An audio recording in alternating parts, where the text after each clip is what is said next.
Alright. What is going on, guys? So, this is a video I've wanted to do for a very long time. This is the Crash Bandicoot Sane Trilogy. I have personally gone through and played through each of these. Let's just go ahead and get started. I'm gonna start playing Crash 2. We'll go to 3, and then we'll finish off with 1 because 1 is the most painful. And yikes. So let's just do a new game. Man, all right. So the Insane Trilogy. Oh my. Like, I know it's corny for people to say, "Oh, I grew up with this game," but me growing up, I always had a PS1, and I grew up with, Crash 2, Crash 3, but it was this game right here that really set the tone for me, and frankly, I'm very happy because this is one of the major games that got me into gaming, and I do not regret that whatsoever because oh my. And honestly, to see this game in 4K or 4K as Vicarious Visions called it, very, very nice. I know what you're thinking. Oh, but isn't this a few years too late? Yes, but may as well celebrate the PC upgrade with an Insane Trilogy Let's Play. So let's go ahead and turn that down, and let's get started. So if you notice, we're in a very special level, level 0. This is basically your starter level and sort of reward for watching the cutscene.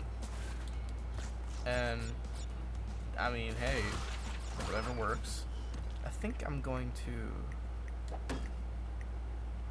turn the graphics down a little bit.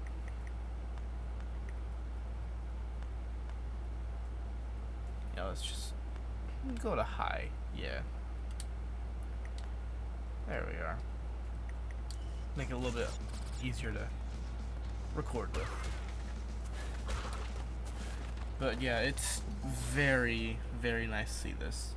I think I'm gonna set these in about 25-minute parts, but with this being the first part, I think it's okay if we go a little bit over with. And here's our first cutscene. Well. Food isn't Crash Bandicoot. Welcome. I apologize for the crude means of bringing you here, but I'd rather expect a written invitation.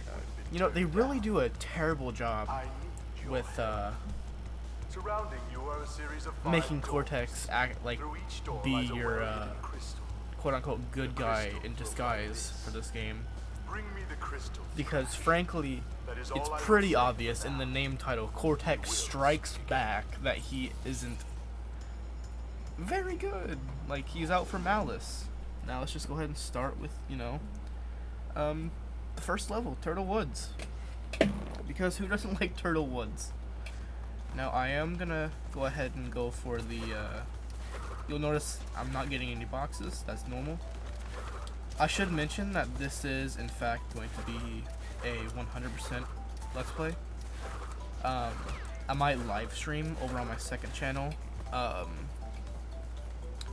the 102% or 105, I can't remember what it is, which is just all the gold relics in this game, because once you beat each level, like get the crystal, you unlock relics, which is a new thing for the Insane Trilogy. because in the original games, the only games that had relics was Crash 3, which of course, if you know Crash 3, it is mandatory for 100% completion. Oops. Typically, you just smack those rats, get that bouncy mushroom. I believe, though, I can just, yeah, do a glitched high jump and make my way over it. Ooh, almost missed that one. And just like that, you see the first of the 5 colored gems, the blue gem, simply obtained by breaking 0 boxes in Turtle Woods. Looting the warp room. Thanks. I didn't notice. I believe since we have our first crystal, we should get a new cutscene from Cortex. Oh, Crash showing off his little dance. I'm gonna skip these later on, but I figured we'll show it the first time. Why not? Good old Aku Aku flying off our little witch doctor masks. Crash. I knew I could rely on you. Now listen carefully. These holograms are hard to maintain. Are they now? During the course of my intellectual pursuits, I have stumbled across a force that threatens to destroy the world. The crystals are the only means of containing it. The fate of the world is at stake. It is imperative, therefore, that you bring them to me. Are you there, Crash? Crash! Crash! Are you there, Crash? Are you there, Crash? See, I always found in the original games, the it would show kind of like static, to show like the signal is not only like not very strong, but as well as to show, you know, Coco, our sister in this case, the one that just showed up on the screen, that the signal was also being hijacked for her. So in the original game, you would hear a lot of static, and it'd be like, Crash, Crash, Crash, are you there, Crash? And then like it'd fade out. I mean, it's just those little touches, just like how in these games, the warp in theme, like the warp in sounds, where it's like, it's not there anymore. It's just like little hollow, like, sounds. Which I mean, it does help to maintain like a smooth feel to the game, but it was nice hearing it. These emus, you cannot stand on them for too long, unless you do the glitched high jump, because they will fall.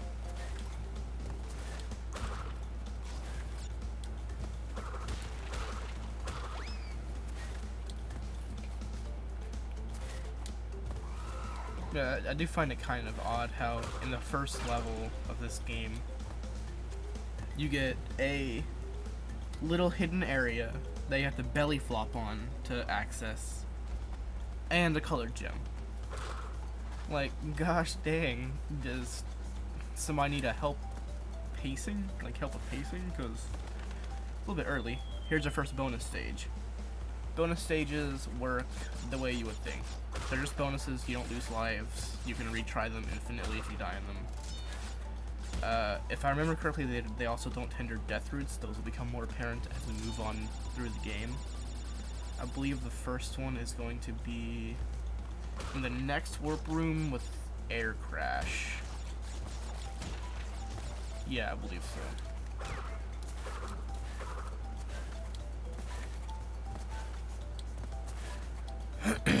I do want to just point out how beautiful this game looks, and it sounds amazing as well. And even here, keeping loyal to the Aku Aku theme, I love that.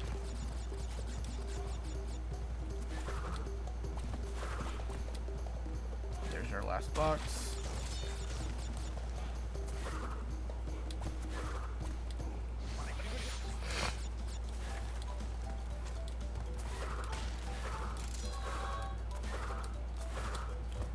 We are. Our first level complete. Now, I feel like I should go over what little story there is.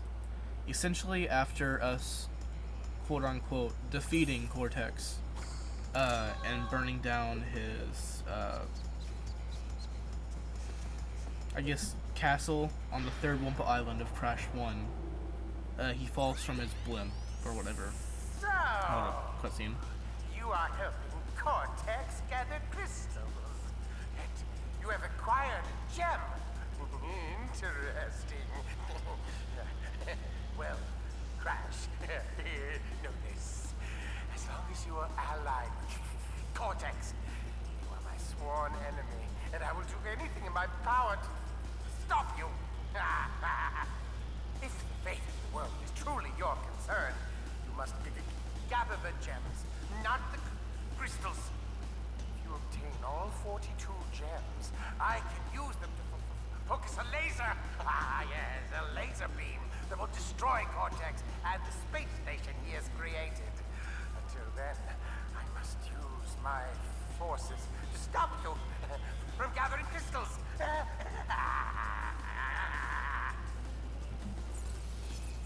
Anyway, as I was saying, you essentially save your girlfriend Tana, and knock Cortex out of his blimp, burn everything down.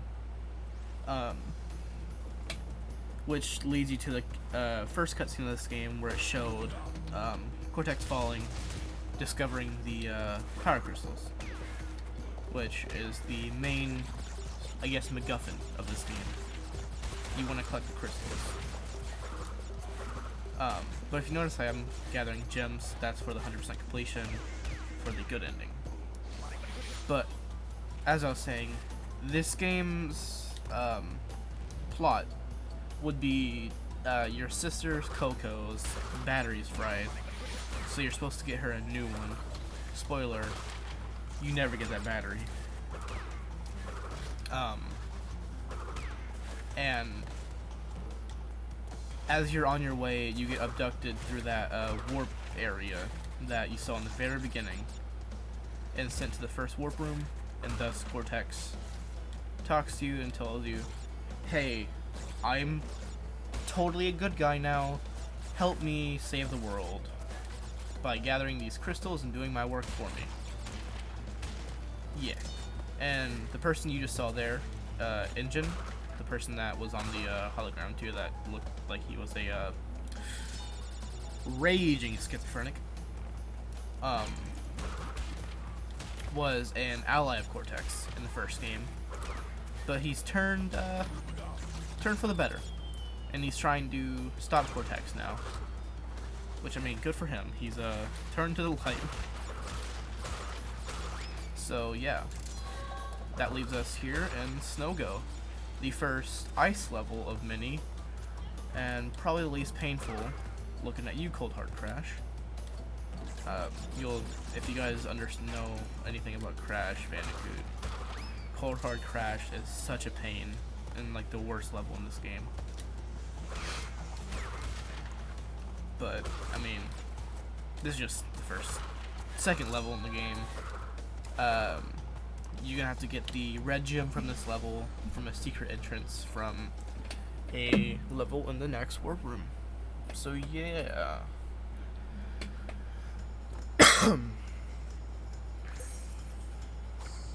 Just like that. Already got that going.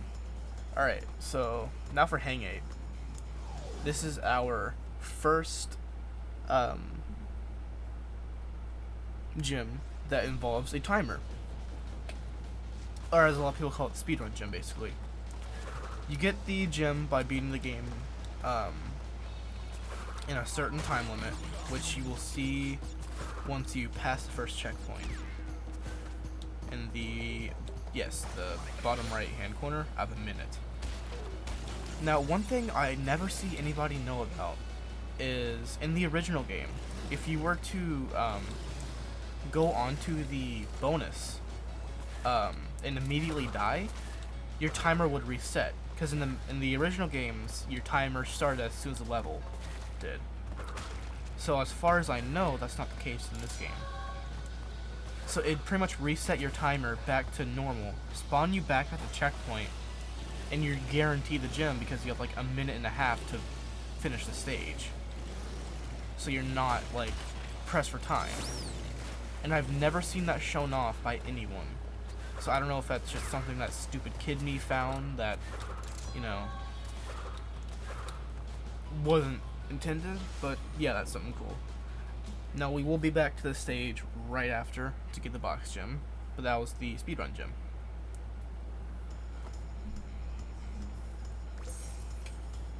There's one. Oh, I believe Cortex is gonna talk. Oh, 3 crystals, not bad.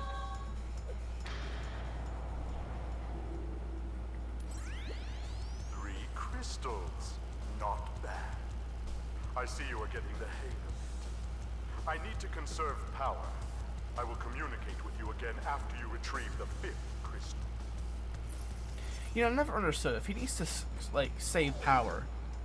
How is he in a fully fledged out space station with ample amounts of power in it? How is he running out of power? I never understood that, but I don't know. Crash is stupid. He shouldn't understand it.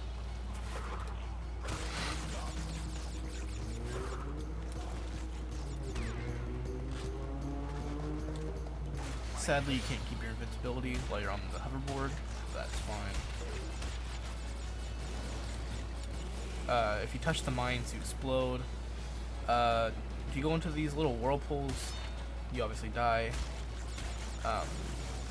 It's basically a drowning death, more or less, like you're getting a swirly in the toilet or something.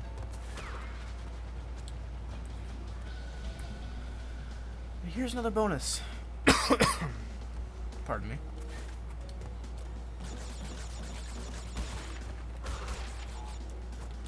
TNT. Don't stand on it when it explodes. Has a timer. The green counterpart, nitros, touch them, kablam. You have to use the green exclamation mark boxes to take care of all the nitro within the level.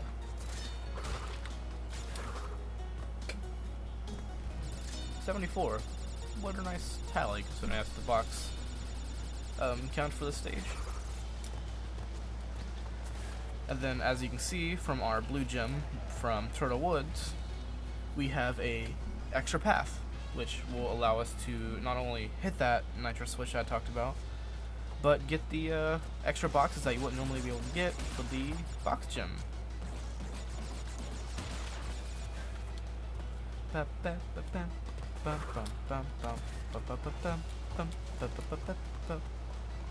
Spin that away.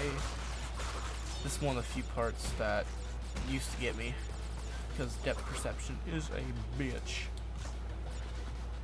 Never trust myself there, so always just pretty much super jump over that TNT so I don't kill myself. That was really close. Hit the exclamation mark box. The white line boxes become boxes now. That'll come into play quite a bit in all of Crash, basically. Especially in Cold Hard Crash. I cannot reiterate how much of a pain that level is.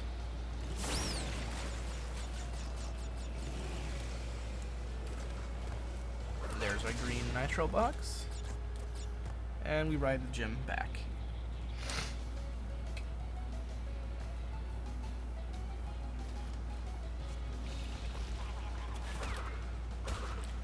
I swear, I've been hit by that fish more times in this game in total than I've ever played in the originals.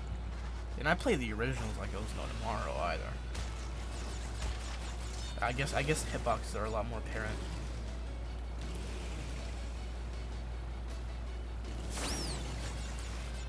There's our last 4 right there.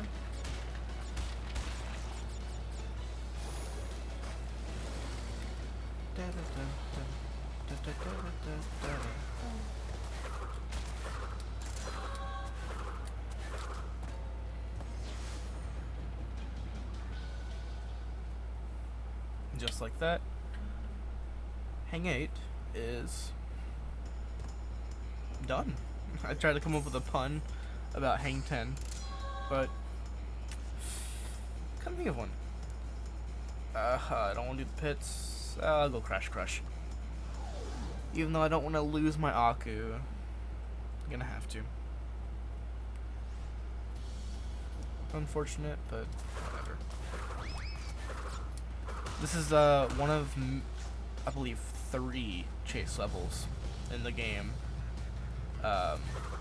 You're being chased by a giant boulder with the camera against you. Very straightforward, very great as an introductory chase level. And I meant to do that, I swear. Yeah, I was totally just showing off the pit animation. Yeah.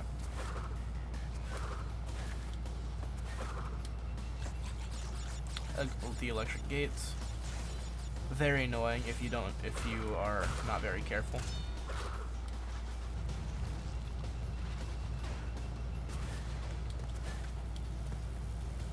I always slide jump over the pits just in case. Mainly just afraid that I won't get enough air. Nitro boxes, do not touch them. Any box that the boulder hits will count for your box fiddle. The boulder falls down the pit, and we get our bonus.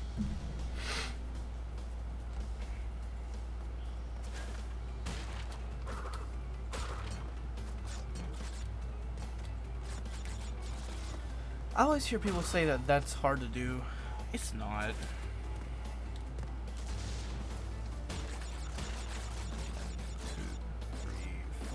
5. Each of these now have 5 bounces instead of 10 from the original game.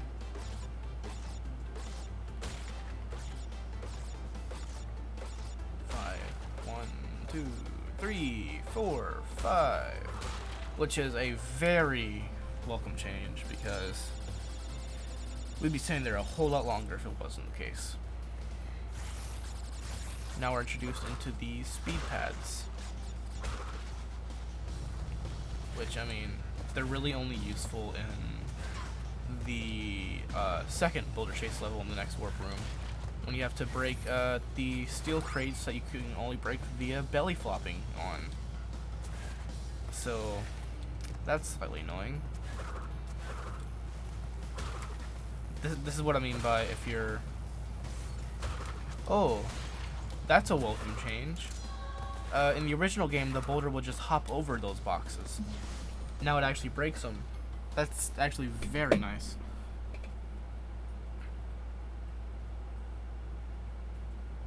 And with that, we are almost done with the first warp room. Pretty fast, I know. And then, finally, the pits.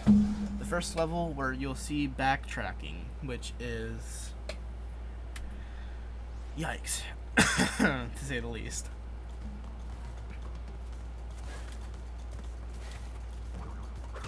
You can jump on the back of those and spin them. Don't spin into these, I believe they'll just bounce you back. Just jump on top of them, not hard to do. TNT, just like usual, jump on top.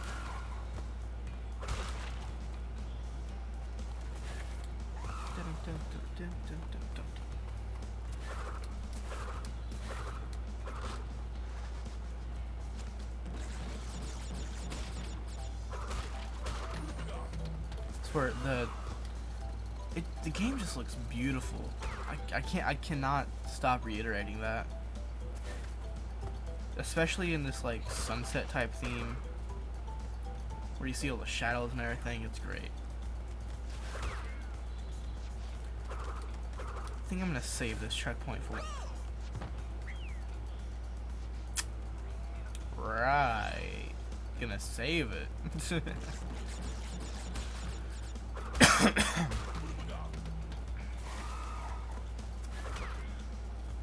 Let's try this again.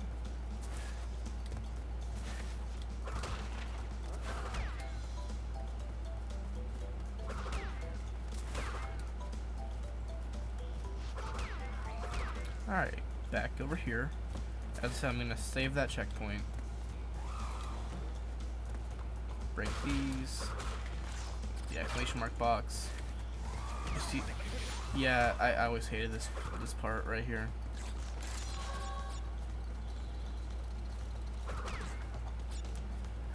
back now and hit that checkpoint.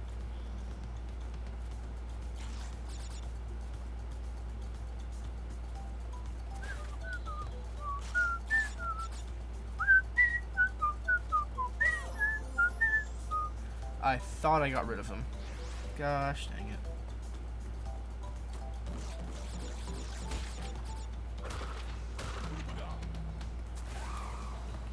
This kid is white. You try to save your Aku Aku.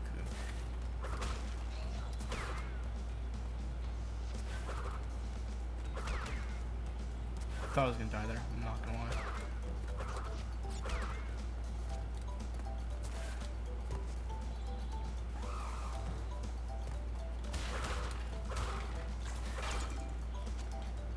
I always hated this part, especially in the original game, but looks like it's not gonna give me trouble again.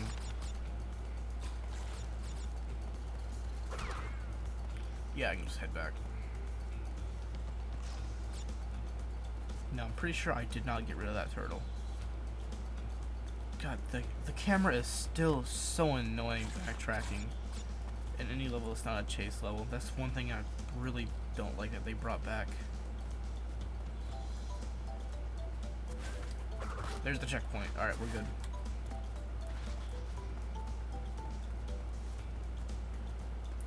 Boom, boom, boom, boom, boom, boom, boom, boom, boom, boom. Now go back down this trail.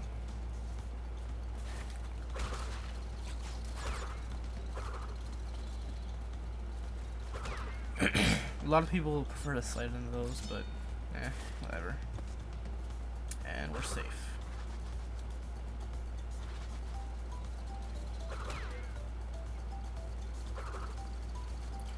And then over here, if it wasn't for that exclamation mark box that we hit, these would not be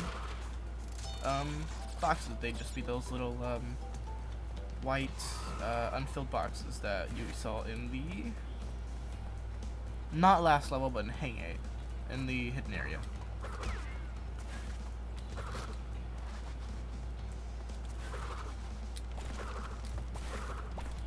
Go ahead and do a little bit of a glitched high jump to get out of there.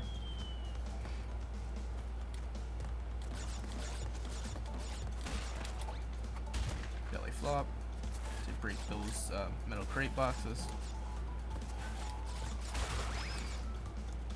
Oh, I've actually never done that. I don't know how I did that. Alright then. Bounce on all these once, because if you don't bounce on one of them for a while, they just break on contact, like you'll see here. I didn't get the exclamation mark box. Come on. Okay, I made it. What you're supposed to do is go back and hit this, get the extra life, and die. That's what you're supposed to know. Let me show you what you're supposed to do. Oops. I expected that to break with it, I'm not gonna lie. There we are.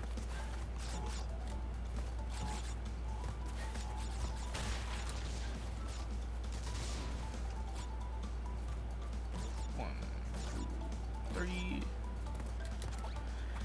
Break these. Hit the exclamation mark. Go back and hit that. This time don't die, which now you have these. Then when you come back, just hit the middle box and you're good to go.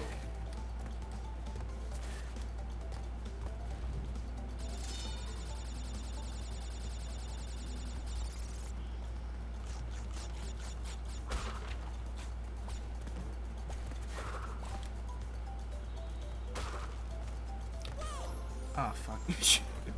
I remember when this trilogy first came out, I think it was 2017. I swear, I don't understand. People kept saying, oh, it's the Dark Souls of platforming. No, it's Crash. It's not hard. It just means you need a little bit of patience sometimes and can't expect everything served to you. Like, just because a game can be a little challenging doesn't make it Dark Souls. Like, good lord. Alright, that finishes up Warp Room 1, which allows us to get our first boss of 5.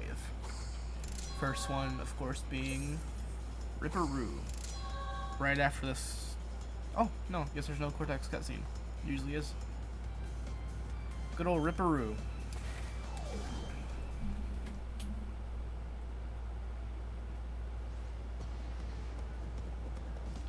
Ripperoo coming back from the first game after studying a field in PhD. Good for him, even though he's still in a straitjacket. His gimmick is, just like last time, is TNT. This time, you just prey on him being a dunce. First round, you let him do his thing. For the first 2 sets of nitros, you just come over to this corner right here, and you're safe. You just jam out to the music. Once he does that, he's stunned. You can just jump on top, or spin him, and he is out of here.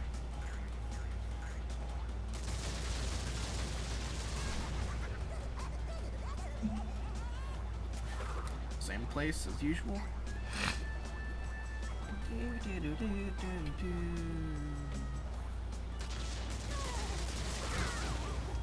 One more hit.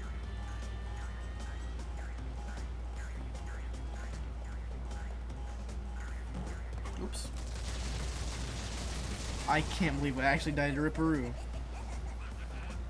I don't think I've ever died to Ripperoo. Oh my.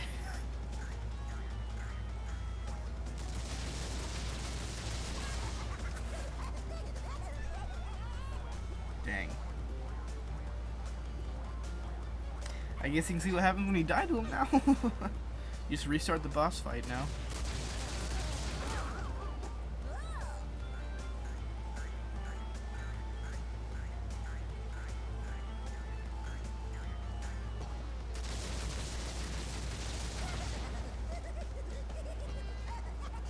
Back to the same spot.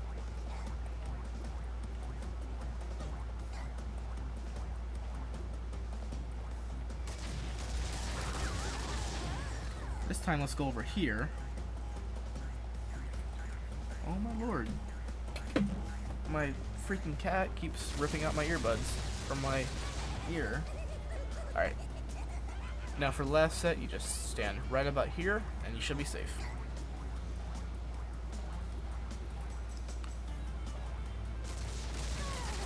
And just like that, Ripperoo has failed to put up much of a challenge yet again.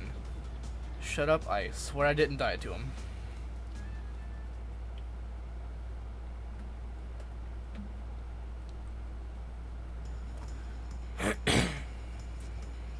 And then I'll go ahead and give us a sneak peek of the next warp room.